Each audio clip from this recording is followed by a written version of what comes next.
Welcome to Stand Up for Doctors. I'm your host, Kim Downey. Thank you very much for joining us. This channel is dedicated to amplifying the voices of doctors, other healthcare professionals, and patients as they share their unique struggles, triumphs, and passions. My mission is to build connection and create advocacy for healthy doctors, driving positive change that benefits both doctors and patients. This is a space for everyone who cares about the future of healthcare. If you appreciate this content, please like and subscribe now. It really helps the episodes reach our target audience. And today I would like to welcome Dr. Osmund Agbo and Dr. Bob Kornfeld. Thanks for joining us today, Osmund and Bob. Thank you for Thank you, having Kim. us. You're Thank welcome. This is going to be great. you. And by way of a brief introduction, Dr. Osmund Agbo is a pulmonary critical care physician, book author, and prolific writer and human rights advocate. And Dr. Bob Kornfeld is a functional medicine podiatrist who founded the Institute for Functional Podiatric Medicine. Yes. Okay. Bob is also a musician and a prolific songwriter. And today we'll be talking about how Dr. Kevin Poe amplifies the critical message that doctors are more than their degrees. And speaking to that, you both have significant passions outside of medicine. And I'm going to ask you to tell us about your passions and how you've made time to pursue them over the years and what you can suggest to your physician colleagues in regards to discovering hidden passions and making time to explore them. So, as we get started, Osmond, what would you most like our audience to know about you? Um, that I'm a human being. Yeah, so like you rightly pointed out, I'm a pulmonary critical care physician based out here in Houston, Texas. I work with the Memorial Hermann Health System. And again, like you pointed out, I happen to have some other passion. I'm very fascinated by the human conditions, and that manifests in my writings, whether talking about, politics, the economy, social justice, and what have you. So in a nutshell, I just don't feel like doctors should put all your eggs in one basket, so to speak. Uh, you have to you have to speak to your other passions that is outside of medicine, and that's what makes life whole. Let me just stop so far so that Bob can chime in. Yeah. Yeah, well, I love that. And Bob, what would you most like us to know about you today? So I would say that the one thing I manifested in my life was to allow the creative part of me to take hold. I was always into music. I started taking drum lessons when I was 8 years old. I was in my first band at 12. I always had a great passion for music. I had to put it aside, or I thought I did. During school, during residency, the early years of my practice, when I was bombarded by high volume of patients. And I had no time for my music and I put it away.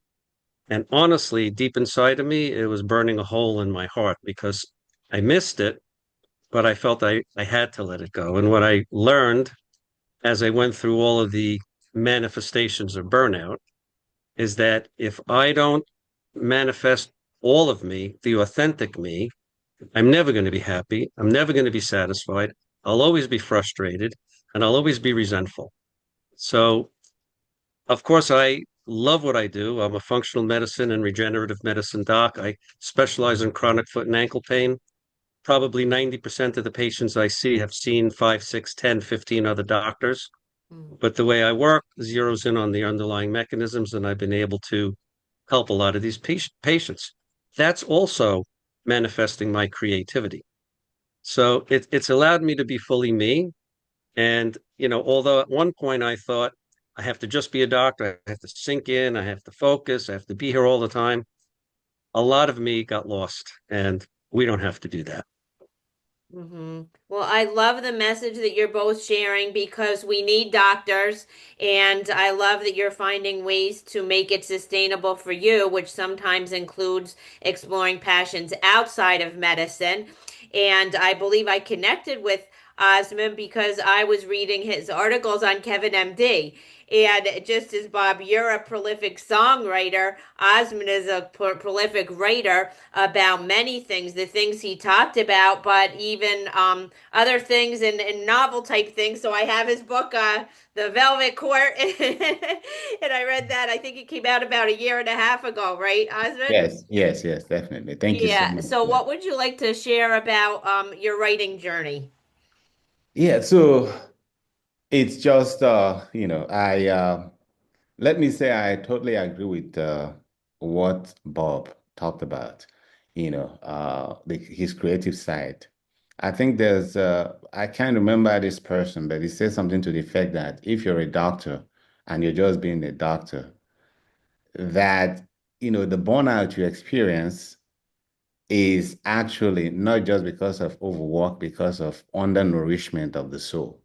Because I think, and then another person said something to the effect that if you're a doctor and that's all you do, if you're a judge and that's all you do, you are allowing the accident to swallow the essence, which is an abysmal failure, well measured, by standard of human worth. So I think what it's just trying to tell us is that you have to, for you to be whole, for you to live your full potential, you have to think outside of just your career, your vocations. Because let's face it, Bob could have been, who knows, he could have been the next Michael Jackson. We don't know. But for somehow he found himself in medicine, which I'm sure he doesn't regret, like he said, but it's just another aspect of his life. And he doesn't have to lay the other ones with that. So due to the fact that I've always, like I said, been fascinated by the human conditions, the only way I feel like I can connect is one of the ways I feel like I could connect is by through my writings. Because I mean, we're making friends. There's only so much friends you can make. But when you write, you speak to a much broader audience. So even right from my undergraduate years, I found myself posting articles in the college boards and, and again, I talk about any kind of topic, anything that I feel like it interests me and I feel like it's will be of public good. I talk about it and then trigger conversation. So I think that's basically pretty much how my writing journey started. So I would say it's something that have always been part of me. It's something that I've always enjoyed to read and write. One of the ways I relax, actually, my wife finds it very odd that I pick up a book and I could be lost, and folks say, oh, maybe you have to go out and hang out with your friends, which I do sometimes, but that's a big way I find myself relaxing. Yeah, so to answer your question, yeah, so it's always been part of me, and along the way, I just hone more of the skills. Thank you. Hmm. Well, I love that. And as far as the way you found to reach a broader audience, and I do think it's so cool that it's like by day, you're saving people's lives, right, as a critical and pulmonary care physician. And then at night, you're writing, novels and all kinds of pieces. And the same thing as I believe Bob is retired from the surgical aspect of his career, right? But at one point, you were like operating on people's feet by day and writing songs by night. And I just think that's really cool. Bob, is there anything more that you'd like to add specifically about your music journey? Well, no question. And Osmond hit the nail on the head when he said you reach outside your social circles to touch other people. Music is the universal language. And when I hung up my music to pursue my career, I missed it so much. And I'm basically a drummer. It's the way I'm trained. And around the middle of the 1980s, and I was already in practice a number of years, I missed it so much, I decided to learn guitar so I could at least entertain myself. And of course, that taught me all about music and composition. And I started writing songs. I just did it for fun. And then when I would play friends and relatives, everybody said, "Oh my God, that's so good. Oh my God, that's so good. Play more, play more." And I saw how it spoke to people's hearts. So I began to write stories and put it in the form of a verse, choruses, and bridges. And communicate to people. And it obviously led to me finding a deeper connection with myself because music is deeply emotional and you get to share so much of what you've been through, what you've experienced along the way. And my love for music was so out of control that instead of picking one genre and writing it and concentrating on it like most artists do, I decided I was going to write in every genre imaginable. So, although I won't say I write in every genre imaginable, my songs that are on the streaming channels, YouTube, Spotify, Amazon Music, all of that, it's multiple genres, all different styles of music that can speak to a lot of people. It's my greatest joy, my greatest passion. I'm up every morning at 6:30. I go downstairs. My goal is to write a song a day. Haven't really met that goal yet, but I'm working toward it. Um, but it doesn't matter because even if I don't finish a song, it always leaves me feeling completely satisfied. Even if the song is half done, I'm not half satisfied. I'm completely satisfied because I've engaged in my passion. And one of the things that I was able to accomplish, fortunately for me, when I went through that serious stage of burnout and I was really suffering, I realized I was out of sync with my true self. Although my training was in reconstructive foot and ankle surgery, I'm a people person. I'm not a scalpel person. And I wanted to do so much more than put screws in plates and feet and, cut bones and all of the things I was taught to do. So I decided to learn more about the holistic side of medicine. And I dove into it, and it eventually gave rise to nutrigenomics and functional medicine, which gave rise to regenerative medicine. All of those things were my savior, not just in terms of helping so many people who weren't being helped, but in terms of enabling me to be able to step away from a system that was trying to kill me. And that was 25 years ago. The system now is really trying to kill doctors. But I walked away. I went into a direct specialty care model. I had a compelling reason for people to come and see me. And because I didn't have to see 50 to 60 patients a day anymore, I had time for my music. And I've never been happier in my life. Although I'm almost 71 years old, I feel like I'm 40. I really do. I still go to work, although it's not full time. I I've been in bands for many, many years, and I know you know that because you came to see my band quite a few times. Um, but right now I'm in this phase of trying to get my music out there to be licensed or synced into movies and TV and commercials. And this is my joy right now. Um, I still love my medicine though, which is why I founded the institute to teach other doctors what I do and how it helped me and how it helps my patients. But you know, the whole point of this podcast, I know, is to give us an opportunity to be who we really are. And so many doctors out there, and almost every single one I speak to who inquires about my institute and my courses tells me, I wish I had time to do that. Well, if you don't have time to do that and you can't truly be yourself, you've taken yourself out of the game of life and you're missing so much potency that you can get by manifesting your own passions and your own joys. Even if medicine is a great passion and joy, which for most of us it is, there's so much more to us than that. So much more. Yeah, that's beautifully said. And you write many genres in music, and Osmond writes many genres in his writing encompasses so many different areas. And Osmond, how have you made time to pursue writing? Because I believe you probably have to do shift work as a critical care, right? And that can present even additional challenges. Yes, yes, yeah. Well, thank you for the question. So, starting out, I was very intentional. When I was in residency and fellowship, I believe I had a clear idea of how my medical practice is going to pan out. By the time I graduated in 2000 fellowship, I finished fellowship in 2010. The way a successful doctor was measured at the time is you graduate, you have a big practice, you employ one or two, living the American dream, or maybe you join one of the Ivy League institutions and have a couple of accolades behind your name. those were the definition of what a successful doctor was at the time. I didn't want to be boxed into that mold. So I was intentional that I chose the route of being a locum physician.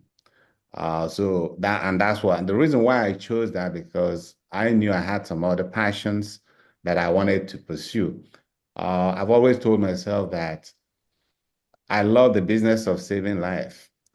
But I don't want to be your run-of-the-mill doctors that walk around the clock, barely having time for myself and my families.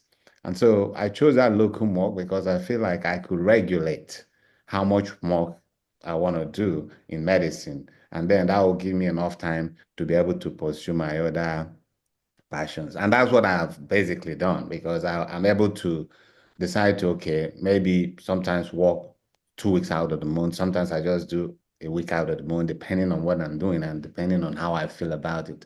But by and large, that's basically how I've done that. But to Robert, to the point of that Robert made, when you are doing what you love, it's not work, it's passion. So sometimes even when I'm doing rounds or just in the hospital taking care of the patient, an idea comes to me. And what do? I just pull out my iPhone and go to the notepad and start writing things down. And most of the things that I write, including novels and my weekly columns, I write the weekly syndicated columns in a couple of newspapers. And it's just sometimes I lay on the bed with my wife on the other side, and then I'll be jotting things. And before I know it, I've had a good compilation. So, in that sense, not only that I'm able to, allot some time by virtue of the kind of work I do, but I'm also able to, just sit down and do it at any particular time because I enjoy doing it. And when I do it, it's not work. It's something I enjoy doing. Yeah. Mm-hmm. Thank you. Yes. Yeah, no, I really love that. And I'd like to ask each of you next, Bob, do you have any suggestions for your colleagues in ways that they might be able to discover some hidden passions that they either let fall down the wayside or didn't even know they have? Well, I think the first thing to do is to think back on your life when you were a teenager. What were your interests? What were your aspirations? What did you love? What did you enjoy? What really lit your fire? That's a good place to start the journey toward your passions. If you've acquired any along the way that you don't get to do often enough, well, you have the opportunity to make it happen. It's all a matter of moving away, not moving away, moving past the fear that stops you. A lot of people think, well, if I do this, then I won't get my charts done. If I do this, I won't get that done. If I do this, you know what? I got to tell you something. We can't live for what other people think.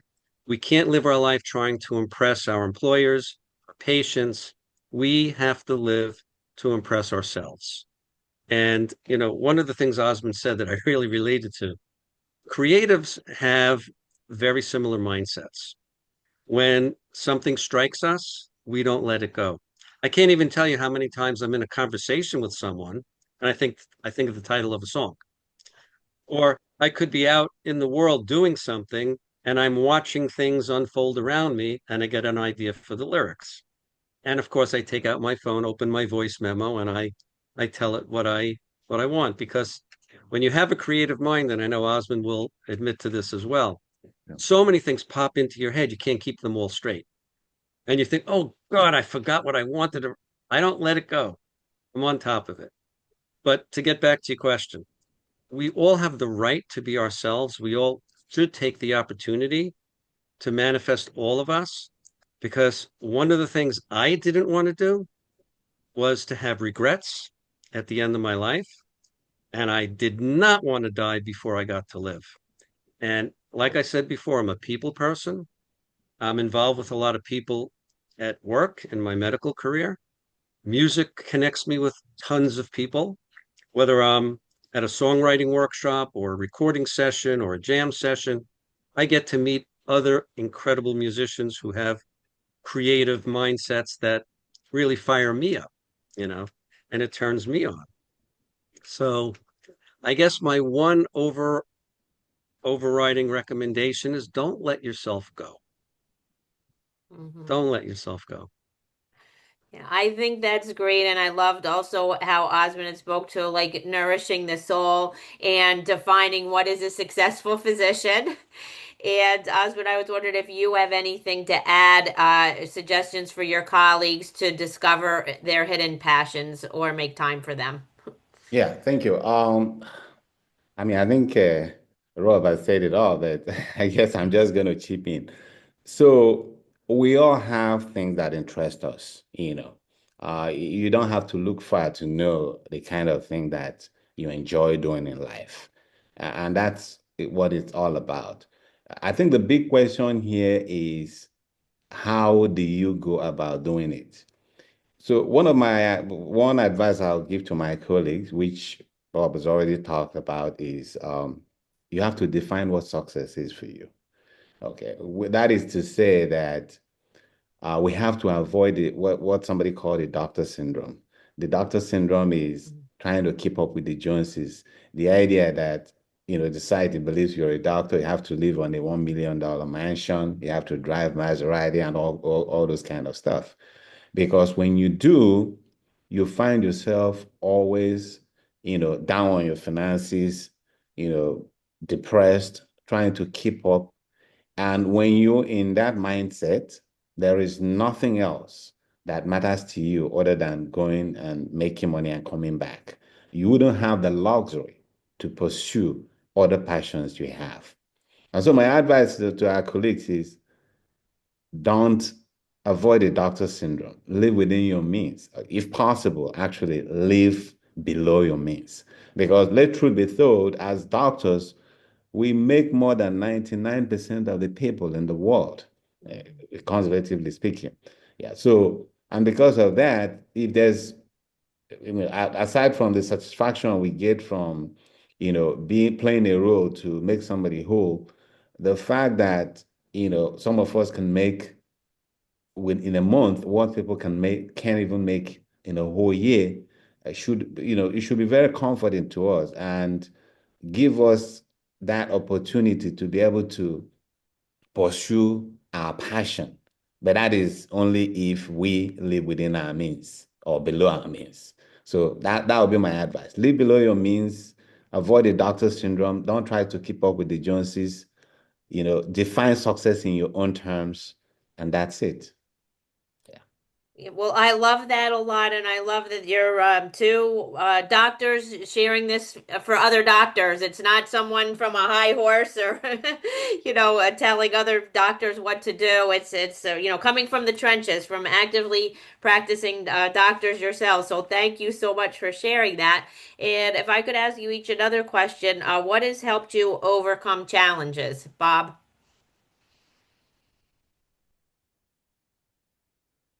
Oh, many things I would say, but primarily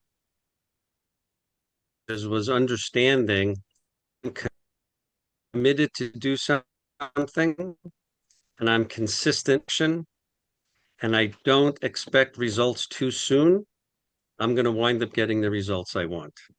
It's all about commitment and consistency. And anything that you want to do, you can accomplish. The I can't attitude is just an internal block to avoid failure.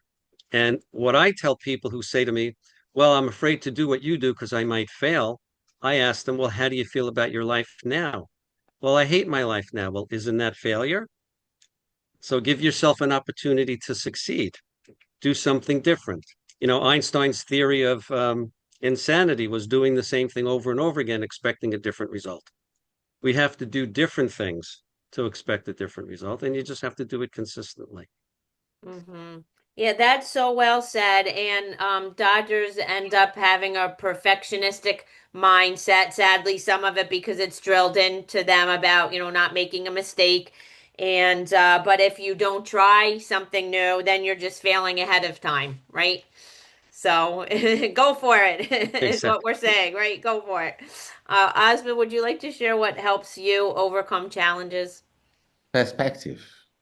I always try to look at the perspective in the sense that the time I've spent in this world has convinced me that life is never fair, you know.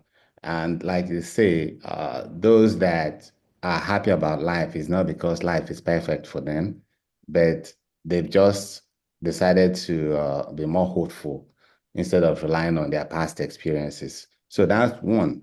And when life throws a curveball at me, I could always tell myself that it could be worse. It could be much, much worse. And that there's somebody, that a good number of people I'm way, way, way, way better than them. The other thing is that I also try to avoid expectations. You know, they say that, having some expectation is almost like having a premeditated resentment on people, because most people that you have expectations, they're always going to disappoint you. So I always try to play down on expectations, but most importantly, um,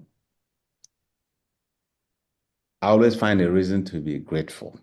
I think sometimes it's easier said than done, but one thing that's always resonated with me is this idea that somebody once said that if you do not understand of gratitude, you will never be on speaking terms with happiness. So every morning I wake up, I tell myself that, hey, I'm not in Palestine, where the bombs are raining all over the place. And, that's a reason to be grateful. And so each time I wake up in the morning, I remind myself that it has not always been that way. There was a time that even with all the things going right, I still have that, the periods of melancholy and all those. But my wife has helped me a lot in trying to give some perspectives. And these days I wake up and I'm tap dancing. Thank you. Yeah, well, I love that. And a lot of doctors have said, to have an attitude of gratitude, right, so to speak, and to think of the things that you're grateful for, like genuinely does make a difference. And also the way you said, change your mindset. So Bob Kornfeld knows Dr. Michael Hirsch. We're all friends. And he, very early on, I had found his blog before we had ever communicated. And he had talked once about doing that and changing your mindset. And he had given an example, like if he's stuck in traffic, that he might think, oh, well, if he just wants to get home and he's really frustrated about the traffic, he could think, or if he sees an accident, well, I'm glad I'm not the one in that accident, or the person that cut me off, maybe they're heading to see their mother in the hospital. And at first I was like, what? Like, could you just do that? Like make things up in your own head. But it's like, yeah, sure you can. And that actually makes a difference if you try to think of other people in a positive light, or just putting things that, in that perspective, that it could really help. So that was like a game changer for me.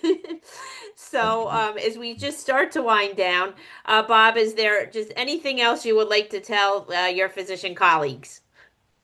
Well, only because you just mentioned it. I always have the attitude of choose your stress. So if there's something going on in your life and there's absolutely nothing you can do about it, there's no point in stressing, because the only thing that stress is going to do is take you down. If there's something you can do about it, then let your stress motivate you to create the changes that you need. So when I say choose your stress, I don't mean, you know, decide what you want to be stressed about. It's decide how you want to react to the things in your life so that it winds up becoming a positive instead of a negative. And I'll talk about traffic. For me, it's easy. There's nothing I can do about the traffic. I put my music louder and I make it an enjoyable trip. So that's what I'm saying. Choose your stress. Let it work for you or let it go. I love that. Let it work for you or let it go. That's key. So Mhm. thank you. Osmond, is there anything else you would like to share with your physician colleagues? Yeah, I mean, not much anymore. The only thing I will add is the fact that every problem has an expiry date. Okay. Sometimes things happen and we feel it's the end of the world, but you just give it time and you'll be incredibly, uh, you see how things will change. That it's even though it's terrible, but over time it's not going to be the way you think it is. So when things happen, you know, it's natural for us to be disappointed. It's natural for us to feel like this is some kind of an Armageddon. But just know that time is the greatest healer. Give yourself time, and you'll be in a much, much, much better place. And I will also repeat the fact that as physicians, financial stability is very, very important. As far as long as we're able to be in control of our finances, that we're not in stress, then we'll find ourselves being able to pursue our passion, and that will make for a much richer, better life. That's beautifully said. There's so many nuggets in this episode that I just can't wait to share it. And Yeah. Bob, how can our listeners get in touch with you and find your music? Okay, they can get in touch with me at drrobertkornfeld at gmail.com. As far as my music, just go to any of the streaming music channels, Spotify, YouTube, Amazon Music, iHeartRadio, type in Robert Kornfeld, and you'll probably get about 70 or so of my songs. That's wonderful. And Osmond, how can our listeners get in touch with you and tell us about how they can find your writings? Yeah, before that, please, well, at the end of this, please share Robert's email with me, and I would like to connect with him. If not for anything, I would like to get some of his anti-aging tips because I think it's incredible how he looks, you know. But Thank anyway, you. so you can reach me at Osmund OSMUND .AGBO. That's my last name at gmail.com. But for my books, you just type in my name in Amazon search, and all my books will pop up. It's as simple as that. And of course, you can also Google my name, and you see tons and tons of my articles online. Thank you. Sure. Well, that's fantastic. And I'll piggyback on that because my husband could not believe when Bob told him that he was almost 71. My husband couldn't believe it either. So you're doing something right, Bob. And you've shared some of your tips today. Yeah. So, yeah. Well, thank you both again for being my guest today. I really loved having you. Thank Thank you. you, Kim. It was We a pleasure. appreciate you having us. You're welcome. And thank you so much, Bob. It was nice meeting you. Yeah. Same here. And I love a lot of the things you said, and we should definitely connect. Thank you. Thank you. We'll I'll connect. make sure that happens, and that's one of my specialties, and that's why I paired you on together. And I just love it that I could take two people who have never met and put you on together, have a fantastic Absolutely. conversation, and then you can become friends. Yes. Thank you So, so much. We appreciate you, Kim.